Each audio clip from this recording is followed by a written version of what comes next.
Nearly 1 in 4 Americans is caring for an aging loved one or someone with complex medical needs, and the day-to-day challenges can be overwhelming. Rehabilitation nurse Yolanda Rhodes joins us with practical tips to help caregivers feel more confident while protecting comfort and dignity. Thanks for joining us today, Yolanda. Thank you for having me this morning. Certainly. So many people think caregiving is mostly about medications and doctor's appointments. What are some of the everyday challenges that families are often surprised by once they're caring for someone at home? They're surprised to find that that's not the only care that's really provided. Some of the main care that they have to be concerned about is their personal hygiene and care needs, bathing, dressing, grooming, toileting, and other activities of daily living that we all do every day. When it comes to that, it can be a challenge for caregivers to navigate that for their loved one. So it's great to be aware that that's, going to potentially happen when they get home and have to provide that care. So, there's about 63 million Americans that provide ongoing care to an adult or a child that has a complex medical need or has a disability, and that's 1 in 4 of them provide care for at least 40 hours a week, Wow. which is a lot. Yeah, it is. I know you mentioned some hygiene caring, but overnight caregiving can leave everyone exhausted. What are some simple ways caregivers can reduce nighttime disruptions and help both themselves and their loved ones get better rest? Absolutely. I care for my 91-year-old father, so I'm a clinician and caregiver, and I can attest that it is extremely overwhelming and exhausting to provide overnight care, especially, knowing that there's a risk of him potentially falling, going to the bathroom. So I want to make sure that, I'm constantly up, waking, watching, listening to make sure he doesn't fall.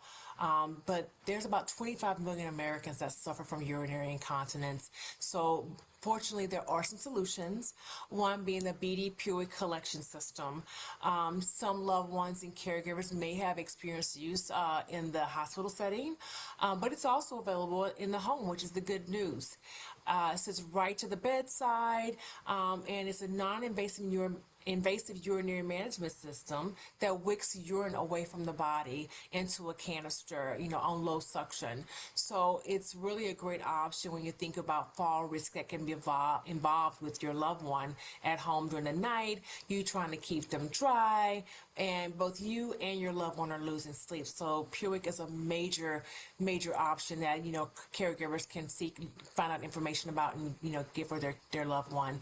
Also putting in motion lights, so they have a clear pathway to the bathroom, clearing the pathways so that there's no obstruction and you can have another risk for fall.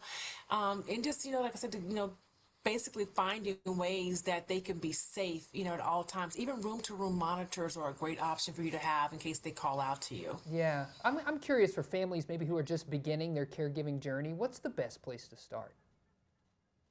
The best place to start, is your healthcare provider, case manager, social worker, someone that can give you information on what is available for your loved one at home. There's a lot of resources that, provides, support groups that are available for your loved ones and for caregivers to find out more information. So you really want to seek out things before things get really bad, because planning is key. You don't want to wait until the last minute and then you're at a point where don't know what to do and you don't have help necessary that you need to help provide the care for your loved one.